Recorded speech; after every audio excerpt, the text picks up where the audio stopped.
बागवानी एवं राजस्व मंत्री श्री जगत सिंह नेगी जी, उनके साथ बैठे श्री विजयपाल सिंह जी, चेयरमैन है हिमाचल प्रदेश विचार विभाग के, सुधीर रजा जी वाइस प्रेसिडेंट है हिमाचल प्रदेश कांग्रेस कमेटी के, सुरेंद्र मनकोटिया जी प्रवक्ता हैं हिमाचल प्रदेश कांग्रेस कमेटी के, कुशल सपैया जी ब्लॉक अध्यक्ष हैं चश्मा परागपुर विधानसभा क्षेत्र से, महेंद्र जसरोटिया जी डिस्ट्रिक्ट कांग्रेस कमेटी के जनरल सेक्रेटरी हैं, दीपक गुलेरिया जी जनरल सेक्रेटरी हैं डिस्ट्रिक्ट कांग्रेस कमेटी के, रमेश राव जी और सन्नी भाटिया जी युवा कांग्रेस के जिलाध्यक्ष हैं।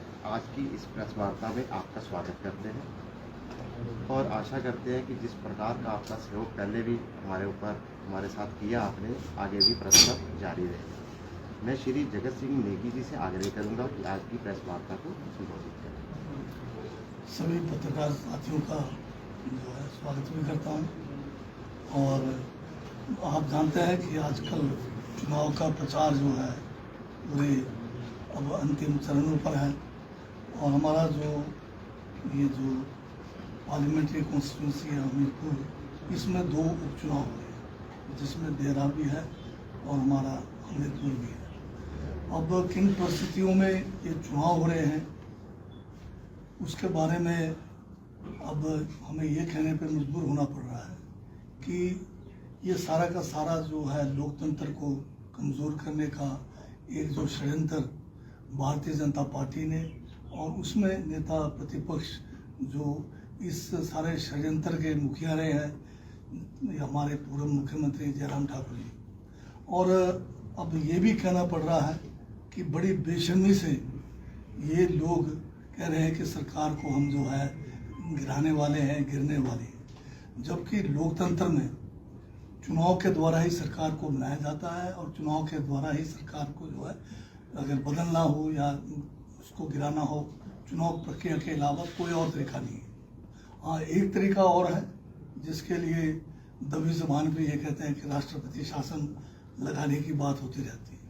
राष्ट्रपति शासन भी जो है कोई जयराम जी की मर्जी से नहीं लगता है, उसके लिए भी सुप्रीम कोर्ट ने अब तो गाइडलाइंस भी दिए हैं किन परिस्थितियों में ये लग सकता है और उसके लिए भी जो है भारत के संविधान में प्रावधान किया गया है। परंतु बड़ी बेशर्मी के साथ जयराम जी थकते नहीं हैं, सुबह उठते हैं एक ही रट्टा लगा होता है कि कांग्रेस की सरकार गिरने वाली है। दिन में रात में मेरे को लगता है सपने में भी यही बात करते रहते हैं कि कांग्रेस की सरकार जा रही है।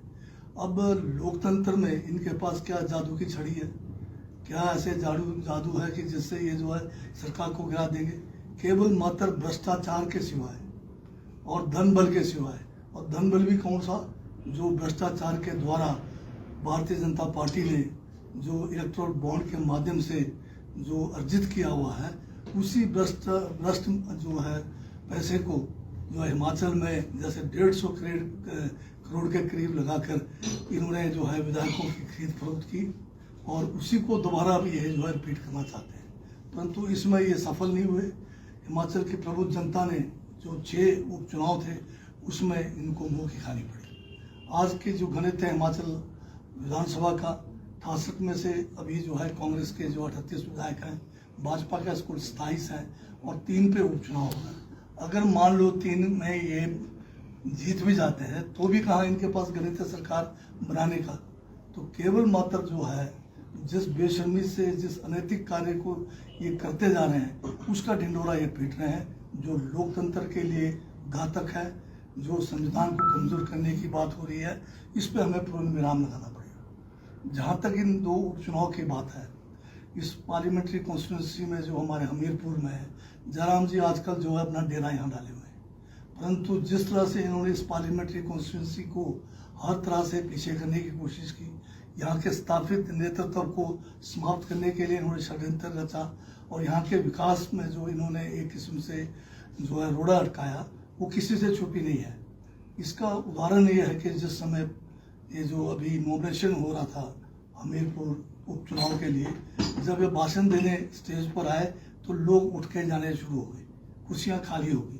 तो उससे पता लगता है कि हमीरपुर पार्लियामेंट्री कॉन्स्टिट्यूंसी के लोग जो है जयराम जी और इनकी जो नीतियां हैं, जो इनके कुकर्म हैं, जो लोकतंत्र को कमज़ोर करने की जो कोशिश ये लगातार कर रहे हैं। यहाँ पर जो स्थापित नेतृत्व चाहे वो भाजपा के अंदर है, उसको जिस तरह से इन्होंने षड्यंत्र के तहत समाप्त किया है, उसको लोग जो है पसंद नहीं कर रहे हैं और ये दोनों चुनाव में इनको मुँह की खानी पड़ेगी। जहाँ तक देरा जो हमारा कॉन्स्टिट्यूंसी है जिसके उपचुनाव की बात है, यहाँ पर हमारे होशियार सिंह जी जो पूर्व में यहाँ पर से विधायक रहे, निर्दलीय रहे, 5 साल पहले कार्यकाल था, 15 महीने का समय इनको अभी मिला।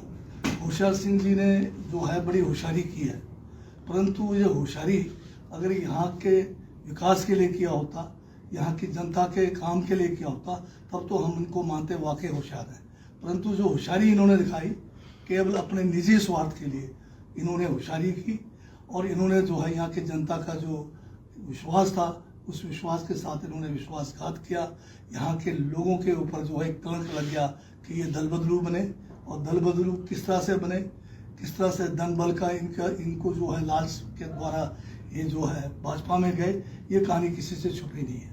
अब जनता ये पूछ रही है कि आप पहले विधायक थे, सम्मानित विधायक आपको चुनकर भेजा, अब दोबारा फिर आप जो है विधायक के लिए जो है चुनाव लड़ रहे हैं। ये कोई मुख्यमंत्री का चुनाव नहीं हो रहा है या कोई मंत्री पद के लिए चुनाव नहीं हो रहा है, दोबारा से विधायक पद के लिए चुनाव हो रहा है। इसका साफ मतलब ये जो है कि होशियार सिंह जी ने अपने जो है निजी स्वार्थ के लिए यहाँ पर जो है दल बदल किया है और जो है आज जनता के बीच में उनके पास वोट मांगने के लिए कोई भी कारण नहीं है। ये आज दर दर भटक रहे हैं। ये नहीं कह रहे कि इन्होंने पिछले 5 साल जब पहले थे या 1.5 साल का समय इनको मिला, इस इलाके के लोगों के लिए किस किस्म की यहाँ पर कोई काम किए, कोई सड़क निर्माण किया हो, कोई स्कूल या कोई यहाँ पर हेल्थ इंस्टीट्यूशंस को जो है स्ट्रेंथन किया हो, एक बात उनके ऊपर नहीं हुई। दूसरी तरफ से मैं अभी चुनाव क्षेत्र में गया हूँ तो बहुत सारे बातें यहाँ हमारे संज्ञान में आ रहा है कि इन्होंने जितना भी काम यहाँ पर किया है, चाहे वो एक बहुत बड़ा रिसोर्ट बना रहे हैं, उसके बारे में ये कहा जा रहा है कि सारा का सारा रिसोर्ट जो है गलत नियमों को ताक पे रख पे बनाया गया है, उसमें जो धन लगाया गया है वो भी गलत तरीके से लगाया गया है, फॉरेस्ट क्लियरेंस के बिना इसमें जो है इन्होंने काफ़ी जो है रास्ते बनाए हैं। अगर ये बात सही है तो इसके ऊपर पूरा का पूरा छानबीन किया जाएगा और जो है सख्त कानूनी कार्रवाई इनके खिलाफ में लाया जाएगा। तो एक तो सबसे बड़ी बात यह है, और दूसरा जो साथ में हमारे ये जो हमीरपुर का भी चुनाव हो रहा है, वहाँ भी निर्दलीय विधायक जो है दोबारा से चुनाव में आ रहे हैं। उनकी भी कहानी यही है, तीनों जगह पे जो निर्दलीय खड़े हुए हैं इनके पास कोई कारण नहीं था कि वो जो है इस्तीफा देकर दोबारा से चुनाव लड़ते, बल्कि हमने तो विधानसभा में ये मांग की थी कि इन तीनों का जो इस्तीफा है वो मंजूर ना किया जाए, क्योंकि वो जो है भाजपा के दबाव में था। 1 महीने से ज़्यादा जो है ये भाजपा के साथ होटलों में बंद रहे और उसके बाद जयराम जी इनको पकड़ के शिमला लाए और इनके जयराम जी के दबाव में, बीजेपी के दबाव में इन्होंने इस्तीफा दिया। फिर ये जो है हाई कोर्ट तक ये मामला गया, परंतु उस बीच में इन्होंने दल बदल लिया था। हमने तो ये भी दिया था लिखकर विधानसभा माननीय अध्यक्ष महोदय को कि इस्तीफे से पहले जो इन्होंने दल बदल कानून का जो है उल्लंघन किया, उसके तहत इनको जो है विधानसभा से निष्कासित किया जाए। पर जो भी फैसला हुआ अब हमें मान्य है, इनका इस्तीफा मंजूर कर लिया गया और ये जो है विधानसभा से निष्कासित होने से बच गए। परंतु जनता के दरबार से ये नहीं बचेंगे। दोनों नहीं, तीनों जगह पर ये जो है ये जो निर्दलीय जो दोबारा बीजेपी में जाकर चुनाव लड़ रहे हैं, उन्होंने जनता को जो है मुसीबत में डाला है। अब लोग जो है जिस तरह से ये बिके हैं, जिस तरह से ये जो है दल बदल किया है, उसका इनको जवाब जो है वोट के माध्यम से देंगे और तीनों जगह पे जो है कांग्रेस के प्रत्याशी भारी बहुमत से जीतेंगे। सर, आपने कहा कि जयराम ठाकुर यहाँ डेरे डाले हुए हैं, सुखविंदर सिंह सुक्खू का एक दिन बाद यहाँ पे दौरा हो रहा है, उसको लेकर क्या प्रतिक्रिया देंगे आप? अब सुखविंदर सिंह सुक्खू इसी इलाके से हैं, वो लगातार जब से मुख्यमंत्री बने हैं इन इलाकों का दौरा कर रहे हैं, इन इलाकों के लिए बहुत सारी नई योजनाएं लेकर आए हैं। चाहे आपके यहाँ पर ये जो है एक बहुत बड़ा जू, इंटरनेशनल जू बनने जा रहा है, यहाँ पर जो है वाटर स्पोर्ट्स को यहाँ पर बढ़ावा दिया गया है, यहाँ पर कैपिटल जो है टूरिज्म के लिए जो है आपको धर्मशाला को जो है टूरिज्म का कैपिटल घोषित किया है। तो इनका ये जो बहुत सारे काम जो है नए स्कीमों के ऊपर जो है काम हो रहा है। पर जयराम जी 5 साल रहे, 5 साल में वो हमीरपुर में कभी आए नहीं और डबल इंजन की सरकार होने के बावजूद जो है केवल यहाँ पर जो स्थापित नेतृत्व था, इनकी अपनी पार्टी की भी बात कर रहा हूँ मैं, उनको जो है किसी तरह से यहाँ पर समाप्त करने का उन्होंने एक षड्यंत्र रचा और उसी षड्यंत्र को करते रहे, यहाँ के विकास में ध्यान नहीं दिया। जयराम ठाकुर जी बोले कि जैसे ये चुनाव खत्म होगा भाजपा के 3 प्रत्याशी जीतेंगे और ये सरकार टूट जाएगी। अभी मैंने वही आपसे अर्ज किया है कि जयराम जी के पास कौन सी जादू की छड़ी है, भ्रष्टाचार के सिवाय इनके पास क्या तरीका है। मान लो 3 महीने कहा जीत भी जाएंगे, कितने हो जाएंगे? 30 हो जाएंगे। हम लोग 38 हैं, 8 विधायक कहाँ से लाएंगे? कोई बताइए तो सही क्या वो बोल रहे हैं हमारे संपर्क में है और सबने संपर्क में होना, कांग्रेस के विधायक। नहीं संपर्क में होने से क्या हुआ आपने देख लिया ना। पहले जो विधायक जो निष्कासित हुए हैं उनको इन्होंने झांसा दिया, उनको ये बताया कि भाई जो है आपके ऊपर किसी किस्म का गाज नहीं गिरेगा। अब सबको पता है कि अगर कोई दल बदल करेगा तो सीधा जो है वो विधानसभा से निष्कासित होगा, फिर चुनाव लड़ना पड़ेगा। तो जयराम जी जो है शर्म नहीं है इनको, बड़ी बेशर्मी से अनैतिक काम किए जा रहे हैं और उसका भी गुणगान कर रहे हैं। जयराम जी एक पूर्व मुख्यमंत्री रहे हैं, संवैधानिक पोस्ट पर रहे हैं, वो लोकतंत्र में विश्वास नहीं करते, वो धन बल पे विश्वास करते हैं, भ्रष्ट तरीके से सरकार को गिराने की बात कर रहे हैं। ये अपने आप में बहुत बड़ा गुनाह है और कानून बनना चाहिए कि इस किस्म के कृत्य करने वालों को जो है सलाखों के पीछे डालना चाहिए, क्योंकि लोकतंत्र अगर कमजोर होगा तो ये देश एक नहीं रहेगा। सर आपने बोला कि हमीरपुर पार्लियामेंट के आपने जिक्र किया पूरे, जिसमें 2 उपचुनाव है। सर आज हमीरपुर में लगभग 1 हफ्ते से जो है सेंटर की एजेंसियां जो है डेरा डाले हुए हैं और अलग अलग जगह जाकर जो छापेमारी कर रहे हैं, क्या कहेंगे इसको लेकर? बिल्कुल वही मैंने कहा ना, ये बीजेपी वाले आपस में जो है एक जो है गुटबाजी चला हुआ है। जिनके जहाँ छापे लगे वो कौन लोग हैं? इन्हीं के लोग हैं। इसका मतलब साफ है कि ये जो यहाँ पर स्थापित नेतृत्व है उसको खत्म करके कोई नया मतलब प्रयोग करना शुरू कर रहे हैं। सर सभी की बात होगी, अब देहरा की बात पे आते हैं। सबसे बड़ी देहरा के लोगों की समस्या है पौंग बांध, लेकिन उस अभी तक लोगों को ज़मीन नहीं मिलती है। जो वहाँ पे ज़मीन मिली हुई है वहाँ पे उचित पानी की व्यवस्था नहीं की जाती है, उसके ऊपर क्या कहेंगे आप? अभी 1.5 साल हुए हमें सरकार बने हुए और पौंग की जो समस्या है उसको लेकर हमने अभी पौंग विस्थापितों की एक कमेटी है स्टेट लेवल की RNR की, उसका हमने नोटिफाई किया है। और आप जानते हैं पिछले 5 महीने तो पिछले साल के हमारे आपदा प्रबंधन में लगा, फिर ये जो उपचुनाव का और लोकसभा के चुनाव में अब ये 4था महीना हमारा खराब हुआ।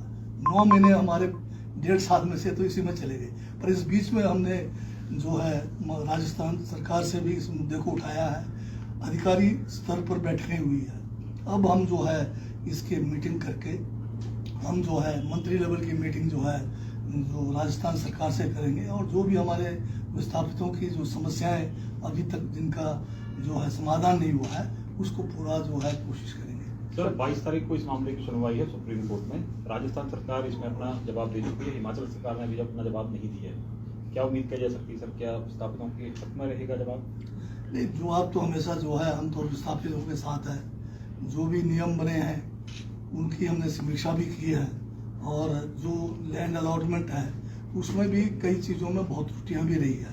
अब लैंड मिला मौके पे, परंतु वहाँ पर जो है किसी कारण उनको पोजीशन नहीं मिला है। खाली अलॉटमेंट होना अलग बात है, पोजीशन मिलना अलग बात है।